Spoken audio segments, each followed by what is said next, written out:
Good day mga kapaso. Gaya ng pinromise ko sa inyo na ang una kong, harvest ng dragon fruit gagawin kong ice cream.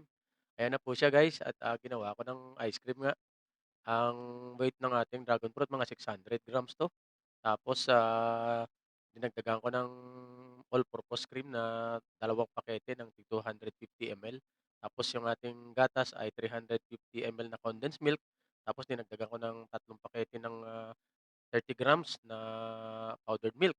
Tapos pinalamig ko muna yung, all-purpose cream ng 2 oras sa freezer. Tapos, binlender ko yung dragon fruit. Pagkatapos nun ay, binlender ko na una yung pinalamig na all-purpose cream. Medyo lumapot siya ng konti, dinagdag ko rin yung kalahati ng dragon fruit, tsaka kalahati ng gatas, tsaka yung 2 pakete ng tigka 30 ml na ano, na powdered milk. Tapos hinalo ko ng hinalo hanggang sa medyo malapot-lapot na siya. Dinagdag ko yung mga natitirang ingredients at inano ko pa siya guys, talagang blender ko pa siya hanggang sa magpino-pino siya para masarap nating kainin 'pag ang ice cream medyo mapino sa ating mga dila, 'di ba? O ayan, ngayon meron na tayong magandang pakete ng Juice Garden diyan 'no, tapos may laman na siyang napakasarap na ano, na pink exotic ice cream na galing sa dragon fruit sa ating garden. Kaya ano pang inaantay niyo, i-follow niyo na po kayo for more. O ayan, maraming salamat. Thanks for watching.